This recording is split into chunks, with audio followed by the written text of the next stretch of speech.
ghost caught on camera. In 2019, a ghost hunter from Cornwall, UK, made the bold claim that he had recorded the most definitive proof yet of life after death. Mark Davis was visiting Falmouth Cemetery on Cornwall's south coast. The historic cemetery is the final resting place of almost 180 service personnel who died during the World Wars, including several who are unidentified. Using specialist equipment, Mark claims he recorded multiple instances of paranormal activity, including 2 figures appearing from the grave of 2 women. He has edited the footage to show the exact moment he believes a spirit reveals itself. Take a look.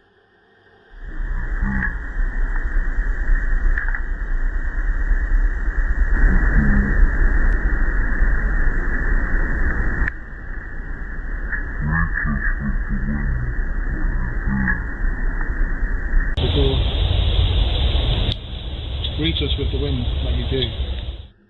There's definitely some movement in the clip, but whether that is faces you can see, as Mark claims, that may be a push. However, he is convinced. What do you think? Is this proof of life after death, or is there some other explanation?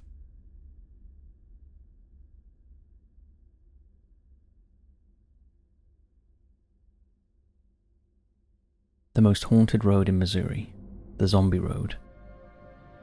In a midwestern suburb of Missouri is a 2-mile stretch of track that has the reputation as being one of the world's most haunted trails, known as Merrimack Greenway.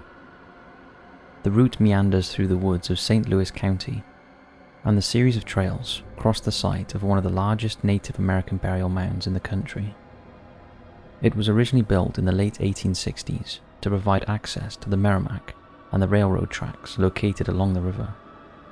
In the 1950s, reports of numerous encounters with eerie paranormal activity surfaced that included the spirits of indigenous people, Confederate soldiers, the tortured souls of men killed in industrial accidents, and most frightening of all, packs of child ghosts.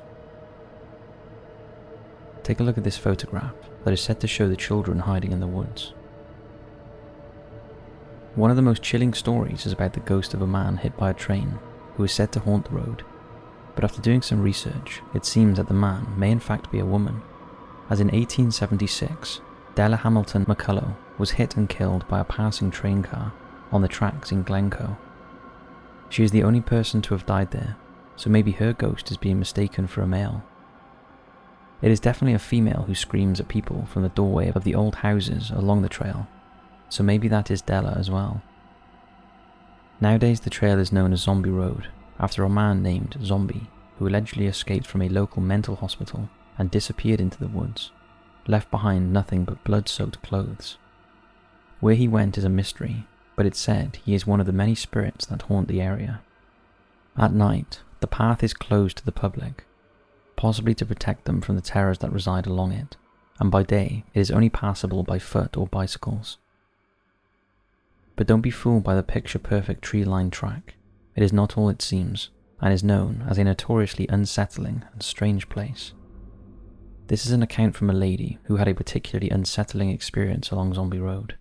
We hear kind of this high-pitched squeal almost, sounding like it was from either a young girl or maybe a teenage girl, young woman, and simultaneously as we hear that sound, I feel this sharp pain on my leg. Alex and her aunt hurry from the woods. When she gets home, a sinister surprise. There was scratches on my leg. Alex says she was wearing layers and riding chaps, all untorn. She assumes whatever scratched her wasn't of this world.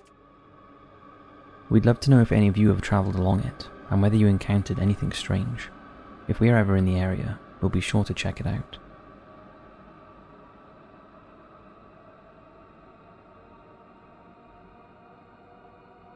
What happened to Ohio kangaroos? This next one is not so much creepy, but more of a mystery. On Thursday the 11th of August, 2022, the Brewster Police Department in Ohio got a call to say a strange animal was running loose around the town. At first the police thought nothing of it, and did a quick search but found nothing. A couple of days later, 2 more witnesses came forward, saying they had spotted a kangaroo. One of the witnesses recorded this footage. Get your brakes on. Holy If this was in Australia, then no one would think anything of it. But in Ohio, America, there are no wild kangaroos. The animal was later identified as a wallaby, and some believe there was more than one. Police tried in vain to recapture the creature, but 7 days later, it was still on the run. Police had no idea where the wallaby came from, but thought it was likely an escaped pet. However, no one came forward to claim it. The wallaby continued to evade capture, and despite reports a private company was being sent in to catch it, there have never been any updates about the wallaby. So could it still be wandering around northern Ohio? We'd love to know what happened to it, and if anyone has any updates, we'd be interested to hear in the comments section below. Being from the UK, this reminds us of the big cat sightings that get reported throughout the United Kingdom. We even have our own personal encounter with a potential big cat that maybe we'll share soon.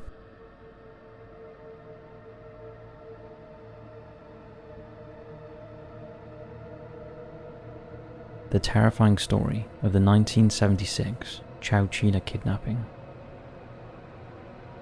This next story seems so unbelievable that it could not possibly be true, but it is. On Thursday, July 15th, 1976, at around 4 PM, Frank Ray was driving a school bus containing 26 students from Dairyland Elementary School. They had been on a school visit to Chowchilla Fairgrounds swimming pool. Ahead of him, Frank could see a van blocking the road. It didn't seem like it was going to move, so Frank got out of the bus to check what the problem was, and was confronted by 3 armed men with nylon stockings over their faces. One of the men held a gun to Frank's head, and then proceeded to hijack the bus and its passengers. They drove the bus to Brenda Slough, a shallow branch of the Chowchilla River, where a second van was waiting.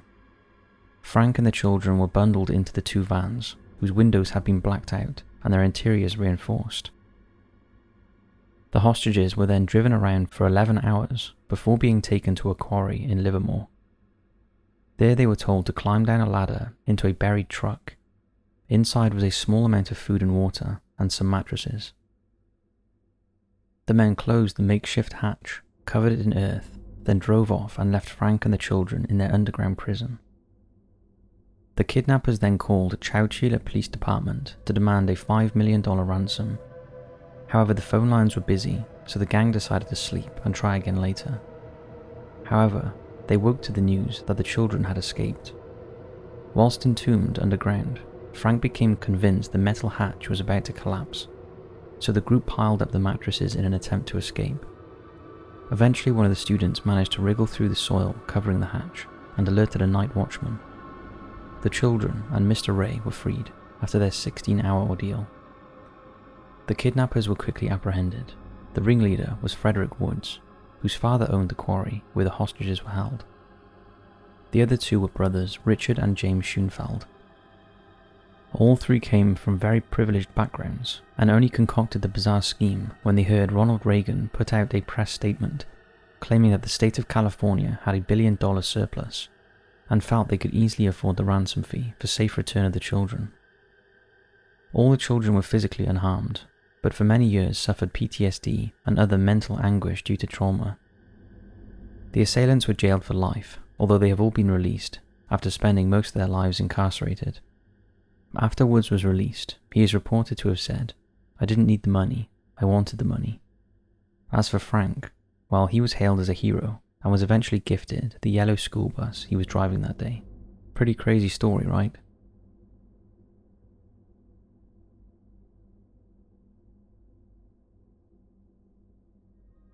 The haunted Mr. Chew house. Lastly, we'll be taking a look at an extremely haunted house. In the heart of Delaware State in America stands a dilapidated mansion, almost taken over by nature. It's known as the Mr. Chew house, and the building has been the subject of a chilling legend for decades.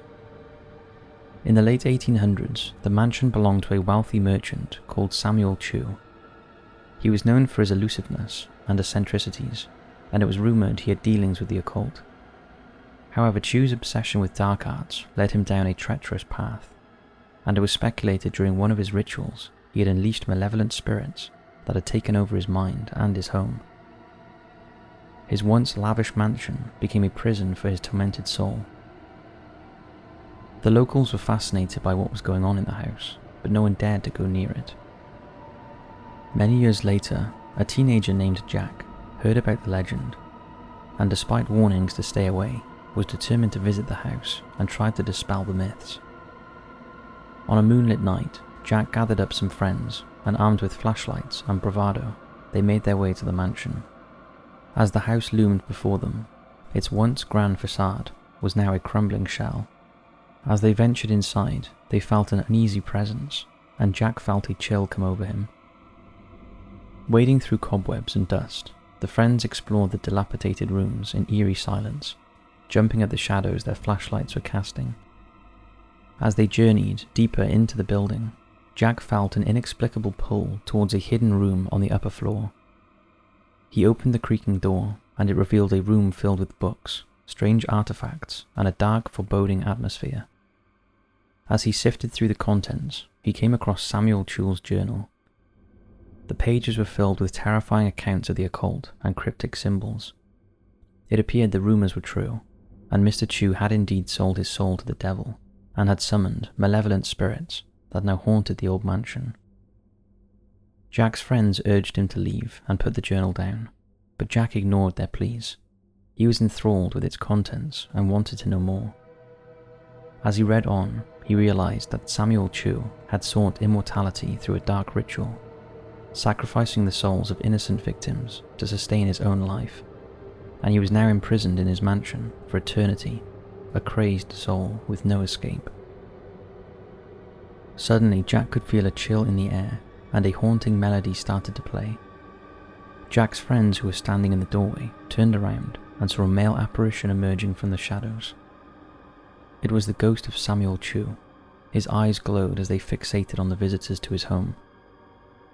A terrified Jack spoke to the figure, telling him he knew about the innocent victims he had sacrificed in search of eternal life.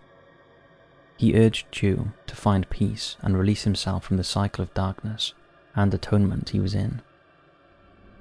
He spoke of forgiveness and redemption. Jack's friends joined in urging Mr. Chew to seek forgiveness, and it seemed to work.